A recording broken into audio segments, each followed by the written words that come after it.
Podcast క్యాఫేకి సుస్వాగతం.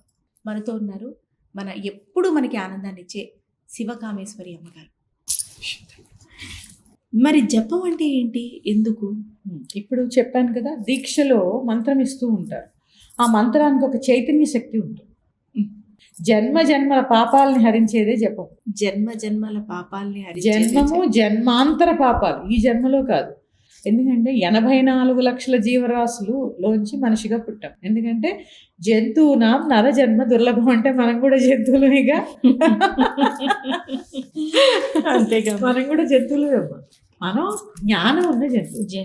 ఏ పని కావాలంటే ఆ పని చెయ్యగలిగే జంతువు. మిగిలిన వాటికి లేదు. ఎందుకంటే అన్నిటికీ వెన్నుపూసి పడుకోబెట్టుంటే మనకి నిలబెట్టి ఉంటుంది. అది మనిషి యొక్క గొప్పతనం.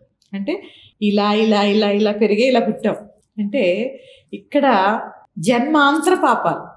పాముకి ఏముంటుందమ్మా, కోపం ఎక్కువ ఉంటుంది, అస్తమాను బుస కొడుతూనే ఉంటుంది, అదో రకమైన పాపం. తర్వాత పక్షికి ఆకలి ఎక్కువ ఉంటుంది, అస్తమాను తినడం కూడా దోషం. పాముకి అంటున్నారమ్మా, మనిషికి ఏమన్నా తక్కువ ఉంటుందంటే అదే చెప్తున్నానమ్మా. జంతువులకి ఒక్కొక్కటి ఉంటే మనిషికి అన్ని ఉన్నాయి విపరీతంగా. ఇవన్నీ కూడా పాపాలేనా? జన్మాంతరంగా ఉన్న పాపాలన్నిటినీ పోగొట్టేదే జపము. కానీ ఈ జపం ఇప్పుడు ఏమైపోయింది అంటే, యూట్యూబ్లో వచ్చిన తర్వాత గూగుల్లో వెతికితే మంత్రాలు దొరికేస్తాయి. అవును, ఇది చాలా చాలా చాలా అసలు. నా తర్వాత క్వశ్చన్ అదే. గాయత్రి మంత్రం అందరికీ తెలుసు. ప్రత్యేకించి గురువు దగ్గర ఉపదేశం తీసుకోవాల్సిన అవసరం ఏమిటి గాయత్రి మంత్రం జపం చేయటానికని కూడా అడుగుతున్నాం. ఇక్కడమ్మా మంత్రం తెలియడం వేరు, మంత్రం తీసుకోవడం వేరు. మీకు అర్థమయ్యే ఉంటుంది. ఆ చిన్న చూడండి, తెలియడము తీసుకోవటం. అంటే తీసుకున్నప్పుడు ఏమవుతుంది అంటే, ఇందాక చెప్పాను, దీక్షలో చైతన్య శక్తి ఉంటుంది. ఆ చైతన్య శక్తి గురువు ద్వారా మనకు వస్తుంది.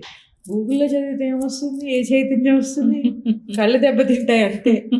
తెలుసుకోవడం వల్ల ఏం ఉపయోగం లేదమ్మా. ఎందుకంటే నామస్మరణ చేస్తే అసలైన భక్తి అర్థం అవుతుంది. నామోచ్చారణ చేస్తే, ఇప్పుడు మీ పేరు సునయన అని పలికితే ఏముంది, సునయన అంటే మంచి కన్నులు కలది అని అర్థమైంది అనుకోండి నాకు. అప్పుడు ఆ భావన ఎలా ఉంది? ఇది ఉచ్చారణ, అది స్మరణ. ఇది స్మరణ, అది ఉచ్చారణ. ఉచ్చరిస్తుండడం వల్ల ఏం ఉపయోగం లేదు. స్మరణ చేయాలంటే స్మరణే, గురువే. అంతే. గురువు త్రికరణాలు శుద్ధి కావాలి. ముందు మనస్సు వాక్కు కర్మ. ఈ మనస్సు వాక్కు కర్మని శుద్ధి చేసేదే గురువు ద్వారా దీక్ష ద్వారా లభించినటువంటి మంత్రము, అదే జపం. ఎందుకంటే అమ్మా, ఇది ఒక సముద్రం. ఆధ్యాత్మికత అంటే ఒక సముద్రం. అంతే. ఈ సముద్రంలో ఎన్ని చెంబులు నీళ్ళు తీసినా ఇంకా ఉంటూనే ఉంటాయి. అంటే ఎంత తెలుసుకున్నా ఇంకా తెలుసుకోవాల్సింది చాలా ఉంటుంది. అని ఏ ప్రశ్న మొదలు పెట్టినా ఎక్కడో అక్కడ కనెక్టివిటీ ఉంటుంది. అవునమ్మా. అమ్మ, మీరు గృహస్థగా జీవనశైలి కొనసాగిస్తూ గ్రాండ్ చిల్డ్రన్ని కూడా చూస్తూ, నాకు ఒకడు వాడిని చూసి కొంతసేపు ఏదైనా చదవాలంటేనే పెద్ద పనిగా ఉంటుంది అమ్మా.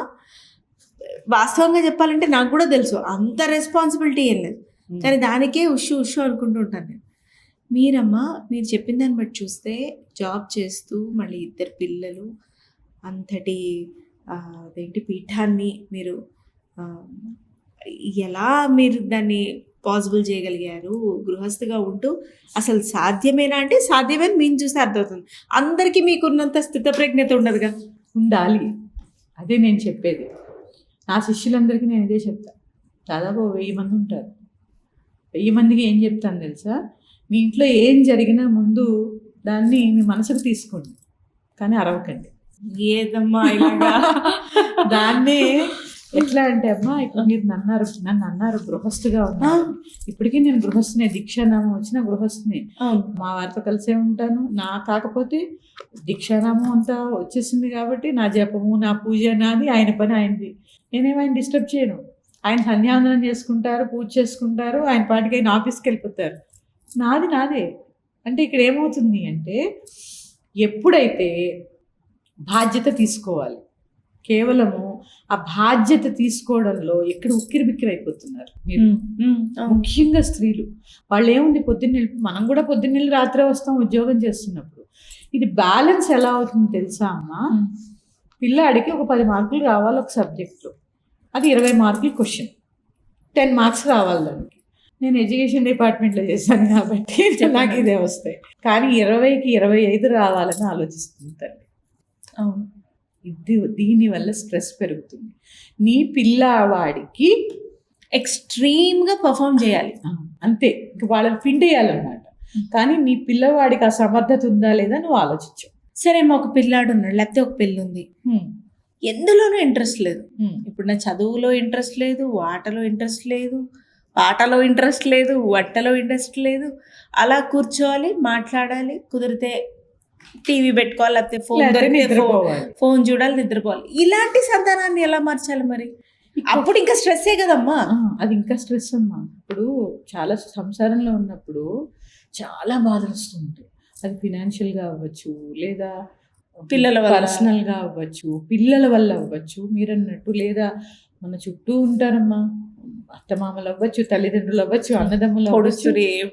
ఇలా కాదు, ఎందుకంటే మనకు కొన్ని ధర్మాలు ఉంటాయి. ఆ ధర్మంలో ఏది తప్పిన టైం కాఫీ ఇవ్వకపోయినా ఇంకా మీ జనరేషన్ కొంతవరకు బెటర్. మా అప్పుడైతే కాఫీ టీలకు కూడా అలిగేవారు. అంటే ఇక్కడ ఏంటి అంటే అమ్మా, నువ్వు బాధ్యత అనుకో. నేను ఇప్పుడు అదే చెప్తున్నాను. ఇప్పుడు మీరు ఆ పిల్లవాడి గురించి అడిగారు, ఎవరో పిల్ల అనుకోండి, పిల్లవాడు అనుకోండి, ఎవరో ఒకళ్ళు బద్ధకంగా ఉంటున్నారు, కానీ వాడు కూడా పనికొస్తాడు దేనికోదానికి. ఈ ఆలోచన నీకెందుకు రావాలి అని నేను చెప్తున్నానంటే, యద్భావం తద్భవతి. లలితా స్తోత్రం ఉంటుంది, ఎప్పుడైనా చదివారో లేదు మీరు? భావనా మాత్ర సంతుష్ట హృదయాయి నమో నమః. భావించినంత మాత్రము చేతనే సంతుష్టురాలు అవుతుంది. కాకినాడ ప్రాంతం మీకు తెలుసా? అవునమ్మా. అక్కడ భావనారాయణమూర్తి గుడి అని ఉంది. అక్కడ దీని కథ మీకు చెప్పాలి, ఎందుకంటే సంసారంలో ఉన్న ప్రతి ఒక్కళ్ళు తెలుసుకోవాలి. చెప్పండి. నారదుడు అనుకుంటాడు, నేను చాలా విష్ణు భక్తుడిని, విష్ణుమాయ అంటే విష్ణుమాయలో పడినంత విష్ణుమాయ అంటూ ఉంటాను, ఇదంతా విష్ణుమాయే, ఇదంతా విష్ణుమాయనమ్మా, ఎందుకంటే స్థితికారకుడు కదా. నేను విష్ణుమాయలో పడను, నన్ను ఏం చేయలేదు, నేను 24 గంటలు నారాయణ నామస్మరణతోనే అష్టాక్షరి మంత్రంతోనే ఉంటాను కదా అని చెప్పి బ్రహ్మ తండ్రి గారికి చెప్పి బయలుదేరతాడు. ఆయన బయలుదేరిన తర్వాత ఒక నదిలోకి వెళ్ళి స్నానం చేస్తారు కాకినాడలో. అంటే ఇప్పుడు కాకినాడ అనుకోండి మనకి. అందులో మునిగి పైకి లేచేసరికి స్త్రీ రూపంలో ఉంటాడు, చాలా అందమైన స్త్రీగా ఉంటాడు. అక్కడ ఆయన నారాయణ సంగతి మర్చిపోతాడు. విష్ణుమాయ చూడండి ఎలా ఉందో, చాలా అందమైన స్త్రీ. ఒక రాజు మోహిస్తాడు ఆవిడ్ని, పెళ్లి చేసుకుంటాడు. 60 మంది సంతానం పుడతారు. వాళ్లే మన సంవత్సరాల పేర్లు, ప్రభవ, విభవ. ఇప్పుడు మనకి వచ్చిన పరాభవ నామ సంవత్సరం కూడా నారదుడి పిల్లలు. ఈ 60 మంది సంతానము పుడతారు. తర్వాత ఒక యుద్ధంలో ఆ రాజు చనిపోతాడు. ఆవిడకు వైరాగ్య స్థితి వస్తుంది. మళ్ళీ వచ్చి నదిలో స్నానం చేసిన తర్వాత నారదుడి కింద పైకి వస్తాడు. వచ్చినప్పుడు అప్పుడు విష్ణుమూర్తి కనిపిస్తాడు. తప్పైంది తండ్రి, ఎవరైనా విష్ణుమాయలో పడవలసిందే, దీనికి ఇంకా అతీతం అనేది లేదు. అప్పుడు ఆయన అక్కడ భావనారాయణమూర్తి పిలుస్తాడనమాట. ఆ గుడికి మనము వెళ్ళకపోయినా సరే, ఇలా స్మరణ చేసినా, ఆ భావనారాయణ్ణి భావించిన అక్కడికి వెళ్ళి వచ్చినట్టే పుణ్యం అనమాట.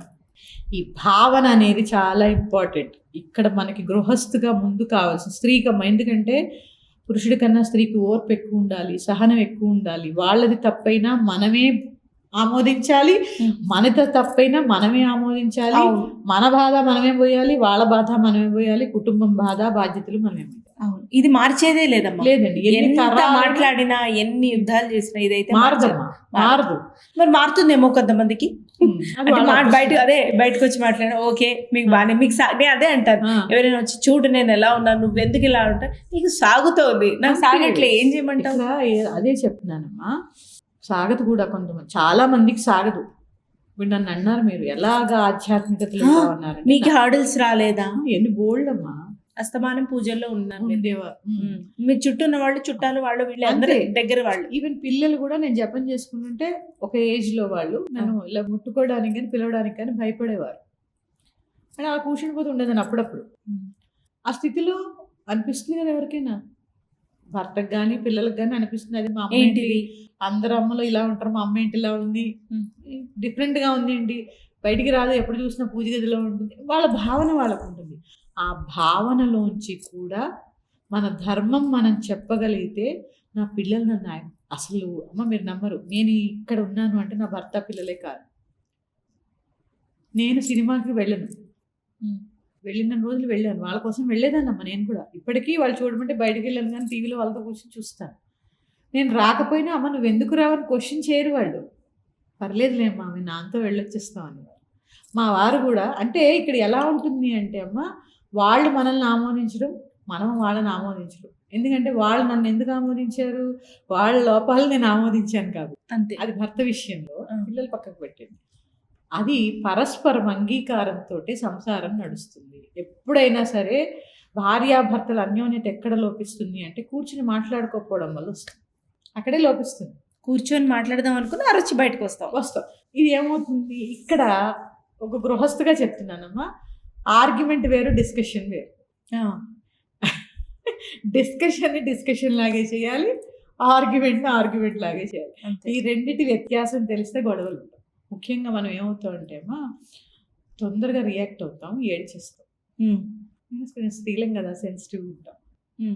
వాళ్ళేంటి నువ్వు ఏడ్చిన వాళ్ళని కదా పట్టించుకోరు, ఆ విషయం నీకు అర్థమైన రోజు నువ్వు అరవవు. ఇంకొకటమ్మా, పక్కన వాళ్ళతోటి మనల్ని మనం పోల్చుకుంటాం. Thanks to social media. ఈ 30 సెకండ్స్ రీల్స్లో చూడు ఎంత బాగా భార్యను అర్థం చేసుకున్నాడు, అలాంటి వాడే భర్త, నేను కూడా కట్టుకున్నాను, ఎవరిని కట్టుకున్నాను, ఇక్కడి నుంచి బయటపడాలంటే ఎలా, ఇట్లా పరపురుష పరస్త్రీ వ్యామోహం. ప్రస్తుత పరిస్థితుల్లో పరపురుష వ్యామోహము నొక్కి వక్కాడించవలసిన పరిస్థితి వచ్చింది ప్రస్తుతం. ఇట్లాంటి పరిస్థితుల్లో అమ్మా, ఈ పరపురుష పరస్త్రీ వ్యామోహం ఉండకుండా అన్యోన్యంగా ఉండడం అనేది తర్వాత రోజుల్లో పాసిబులేనా? పాసిబులే. ఎందుకంటే తర్వాత రోజుల్లో కాదమ్మా, ఎప్పుడూ పాసిబులే. ఇప్పుడే చెప్తున్నాను, నన్ను అడిగారు మీరు ఎలాగ బ్యాలెన్స్ చేసుకుని ఇలా ఉన్నారు. అవును. ఎలాగ సాధ్యము అంటే, మనం చేసే పని, ఆధ్యాత్మికత, ఈ రెండు ప్యారలల్గా వెళ్ళాలి. ఎలా వెళ్తాయమ్మా? ఇప్పుడు మీదే చూడండి, అమ్మగారు ఉన్నారు, సరే నాన్నగారు మొన్నటి వరకు ఉన్నారు, 10 మంది ఉన్నారని మీరు చెప్తున్నారు ఇంట్లోనే. ఎలా సాధ్యపడింది మీకు ఇంత ముందుకు వచ్చి ఇట్లా చేయడం? మీకు 24 గంటలే ఉన్నాయా? అంతే. అనుష్ఠానం దీక్ష చేస్తే 48 అయ్యాయా? ఏం లేదు, 24.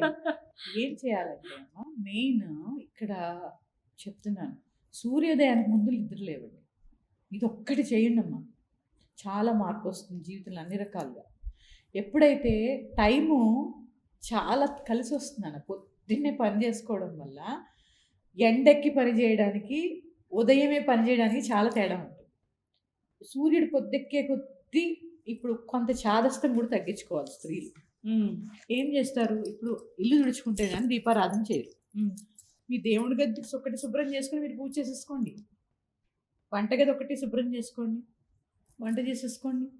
అదే చేత్తో అక్కడ వంట చేసుకుంటూ ఇక్కడ అయ్యో మీరు చెప్పారు సూర్యోదయానికి పూర్వం వెళ్ళేస్తే చాలా ఈజీ.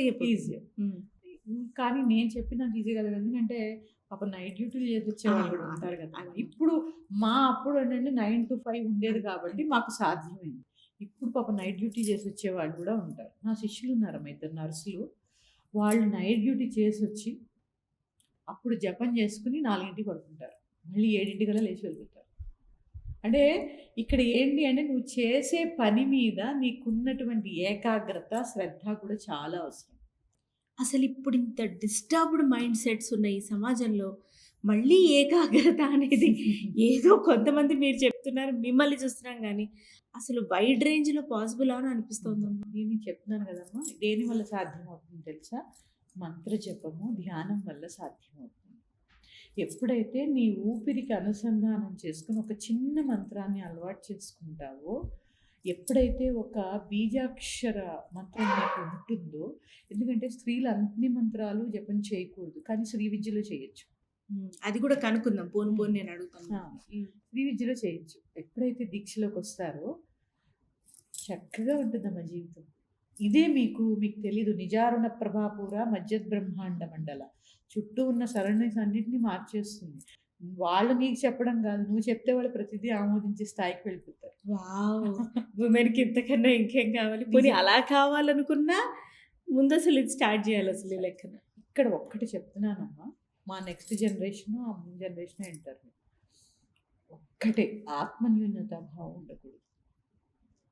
పరనింద, ఆత్మనింద రెండు ప్రమాదమే. నువ్వు ఎందులోనూ తక్కువ కాదు. Yes we can, yes. ఇది ప్రణాళిక అవసరం. నీ వంట, నీ పని, నీ ఉద్యోగం ఇవి ఉంటాయి, ఎప్పుడూ ఉంటాయి. ఎందుకంటే ఇద్దరం భార్యాభర్తలు చేస్తే తప్ప హైదరాబాద్ లాంటి ప్రాంతాల్లో మనం బతకలేము. ఇప్పుడు ఎన్ని వచ్చినా సరిపోవు. ఇప్పుడున్న కాలానికి అయితే ఇంకా కావాలి. మా పిల్లలకే మేము లక్షల్లో ఫీజులు కడితే మీ పిల్లలు కూడా కోట్లు కట్టాలి. అంతే కదా, ఇద్దరం చేసుకోవాల్సిందే ఖచ్చితంగా. అవును. కానీ చేసే పనిని దైవంగా భావించు, చేసే వంటని ప్రసాదం కింద తయారు చేయి, ఒక భగవన్నామంతో ఉండు. అంతేగాని నా బతికింతే, నేనింతే, మా ఆయన ఇంతే. నిజంగా అమ్మ, మన భావనే ఆ ఆహారంలోకి వెళ్ళి వాళ్ళు అదే తింటే ఆ ఆహారమే వాళ్ళ మనసు, ఆ ఆహారమే వాళ్ళ శరీరం. నా భర్త నన్ను పట్టించుకోడు, నా భర్త నన్ను పట్టించుకోడు అని ఆహారం వండారనుకోండి, అదే వస్తుంది. ఇక్కడ అదే చెప్తున్నాను, భావన అనేది చాలా ముఖ్యం.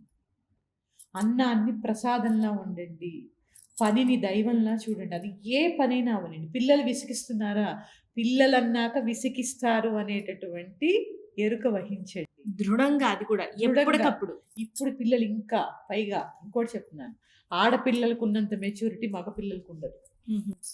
చిన్నప్పటి నుంచి గ్రహించండి, ఆడపిల్లలు తక్కువ అల్లరి చేస్తారు, మగపిల్లలు అసలు ఇటు పీకి ఇల్లు పందిరేస్తూ ఉంటారు. ఎందుకంటే మగపిల్లల్లో మెచ్యూరిటీ లెవెల్స్ తక్కువ ఉంటాయి, ఆడపిల్లల్లో ఎక్కువ ఉంటాయి. సో ఒక తల్లిగా వాళ్ళని పెంచటం, ప్రేమగా పెంచటం, అర్థం చేసుకొని పెంచటమే మన రెస్పాన్సిబిలిటీ. ఎప్పుడైతే అమ్మ ఏ పనిని, పిల్లలని ప్రేమతత్వంతో నింపుకోండి. ఇదే నేను చేసింది. అల్లరి చేస్తారు, తప్పులు కూడా చేస్తారు. పడిపోయాడు, మోకాలు చిప్ప పగిలింది, రెండోసారి జాగ్రత్తగా నడుస్తాడు. ఒకసారి ఏదో వాడికి తెలియని తప్పు చేశాడు, అది నీకు తెలిసింది. ఎప్పుడైతే నీకు తెలిసిందని వాడికి తెలుస్తుందో రెండోసారి చేయడానికి భయపడతాడు. ఎప్పుడు భయపడతాడో, నువ్వు అరిచేసి వాడి మీద కొట్టేసేసి ఏం లాభం లేదు. దాన్ని కూడా ప్రేమగా స్వీకరించాలి. ఎప్పుడైనా గుర్తుపెట్టుకోండి, పిల్లలు తప్పు చేస్తే వెంటనే రియాక్ట్ అవ్వద్దు. మళ్ళీ దానికి నాకు ఏమనిపిస్తుంది అంటే, కోపాన్ని అదే మనసుకు తీసుకోకని రియాక్ట్ అవ్వద్దు, కోపాన్ని కంట్రోల్ చేసుకో. అది కూడా వద్దు అసలు. ఆ విషయం జరగలేదు అంతే, వెంటనే రియాక్ట్ అవ్వకుండా ఎప్పుడైతే ఇక్కడ ఒక్కటే, అది ఇదే ఉపాసనమ్మా. ఉపాసన అంటే జపాలు, మంత్రాలు, హోమాలు ఇవి కాదు, పూజ గదికే పరిమితం అయ్యేది కాదు. ఉపాసన అంటే నేను జగన్మాత ఉపాసకురాలు, లలిత ఉపాసకులు. లలిత తత్వం ఏంటి? అమ్మతత్వం. ఎందుకంటే చూడండి, లలితా సహస్రనామం శ్రీమాతతో మొదలై అంబికతో ముగుస్తుంది. అక్కడ శ్రీమాత అంటే ఎవరు? అమ్మ. అంబిక అంటే అమ్మే. అమ్మతో మొదలై అమ్మతో ముగుస్తుంది. మధ్యలో అంతా అమ్మతత్వమే కదా. మరి అమ్మతత్వాన్ని ఉన్న నేను అమ్మలాగే ఉండాలిగా, ముందు నుంచి ఉంటే అదే ఉపాసన. సూపర్ అమ్మ. అంటే ఇవన్నీ మనం ఈ పోడ్కాస్ట్ సెషన్లో హై లెవెల్లో అలా అలా స్ఫురించి వదిలేస్తున్నాం, కానీ లోతుగా ఎవ్రీ క్వశ్చన్కి లోతుగా మనం తెలియాలి. నేను చెప్తున్నానమ్మా, మన ధర్మం గురించి తెలుసుకుంటే అసలు అబ్బా అనిపిస్తుందమ్మా. ఎందుకంటే నా ధర్మం సనాతనమైనది, సనూతనమైనది, ఎప్పుడు నవ్యంగా ఉంటుంది. ఎప్పుడు దానికి ఉదాహరణ నేను చెప్పనా, ప్రతిరోజు పూజ చేసుకుని పువ్వులు పెడితే ఎప్పుడు ఫ్రెష్గా ఉంటుంది. అంతే అమ్మ. అయితే అదే మీరు ఇంత చెప్తున్నారు, మన ధర్మానికి పరస్త్రీ పరపురుష అంటే చాలా మంది వాదిస్తారమ్మా, రాజులకు ఉండేవాళ్ళు కాదా, రాణులకు ఉండేవాళ్ళు కాదు, ఏదో చెప్తారు. మీరు దానికి కూడా ఒక వివరణ ఇవ్వండి అమ్మా. ఇప్పటి పరిస్థితి, దుస్థితి లేదు, అవును, వద్దనుకుంటే చంపేయటాలు చాలా చాలా కొత్తగా ఎవరు వినని విధంగా హతమార్చి, అవును, మగవాళ్ళని ఆడవాళ్ళు కూడా అలాగే తయారయ్యారు కదమ్మా. అదే కదా, ఎంత దారుణం అమ్మా. అసలు ఈ అక్రమ సంబంధాల కోసము చంపేస్తున్నా పిల్లల్ని భర్తని. కసాయిదైన తల్లి అనేది మా అమ్మ. ఇప్పుడు న్యూస్ చూసాను నేను, చంపేసి అదేదో సినిమాలో చూసినట్టు ఎక్కడో మహారాష్ట్రలో వెళ్ళి పాతిపెట్టి వచ్చి. అవునమ్మా. ఆ ఫోన్లు కూడా ఎక్కడెక్కడో గుజరాత్ వెళ్ళే లారీలు అటు ఇటు విసిరేస్తుంటారు. అంటే అసలు చూడండి ఎంత క్రూరమైన ఆలోచన. అసలు ఇక్కడ ఏమైంది, మోహం వేరు, వ్యామోహం వేరు. ఈ వ్యామోహంలో పడితే ఒకలాంటి పిచ్చిలో ఉంటారు అన్నమాట. ఇప్పుడు ఎలా అయితే ఉపాసనలో ఎక్కడ చూసినా అమ్మ కనిపిస్తుంది అని నేను చెప్తాను, ఈ దరిద్రంలో కూడా ఏమవుతుంది అంటే ఇక వాళ్ళు లేకుండా ఉండలేనటువంటి ఉన్మాద స్థితికి వచ్చేస్తారు. అదొకలాంటి ఉన్మాదమే, ఉన్మాదం కాబట్టి ఇలా ఉంటుంది, అంతే కదా. కానీ ఒక్కటి గ్రహించండి అమ్మ, పెళ్ళైన వాళ్ళందరూ, పురుషుడవని స్త్రీ అవని, ధర్మేచ అర్థేచ కామేచ నాతి చరామి. ధర్మంలో కానీ, అర్థము అంటే డబ్బు, కామము అంటే కోరిక, అది ఏ కామమైనా అవని, మీకు ఈ వస్తువు కావాలనుకునే కామం అవ్వచ్చు, ఇంకేదైనా అవ్వచ్చు, భార్యాభర్తల మధ్యలో అగ్ని సాక్షిగా ప్రమాణం చేసావు, పంచభూతాల సాక్షిగా ప్రమాణం చేసావు. ఎప్పుడైతే ఈ ప్రకృతి విరుద్ధంగా మనం ప్రవర్తిస్తూ ఉంటామో ఇలాంటి ఉన్మాద స్థితి వస్తుంది. ఎక్కడ విరుద్ధంగా వస్తుంది అంటే ఆకర్షణ కలగడం తప్పు కాదు, కానీ దాన్ని ఎలా నియంత్రించాము అనేది గొప్ప విషయం. ఆకర్షణ తప్పు కాదమ్మా, అదంతే, ప్రకృతి సహజం. మరి పెళ్ళైపోయిన తర్వాత ఆకర్షణ వస్తుందా అంటే ఏం చెప్పగలవు? కానీ ఎప్పుడైతే నువ్వు భక్తి మార్గంలో నడుస్తావో, ఎప్పుడైతే ఒక గురువు దగ్గర ఉంటావో, ఎప్పుడైతే భగవంతుడికి దగ్గరగా ఉంటావో, నువ్వు చేసేది తప్ప ఒప్ప అని ఆలోచించేటటువంటి స్థితి వస్తుంది. అదే ఆత్మ పరిశీలన. అంతే, ఇంకా అది తెలుసుకున్నప్పుడు ఆగిపోతాం అంటే చెప్తున్నానమ్మా. ఎందుకంటే తప్పు చేయకుండా ఏ మనిషి ఉండడు కదా. ఆత్మ పరిశీలన చేసుకున్న రోజు ఇలాంటి ఉన్మాదాలు ఉండవు. అమ్మతో ఈ ప్రయాణానికి ప్రస్తుతం పాజ్. మరిన్ని విశేషాలు తర్వాత భాగంలో.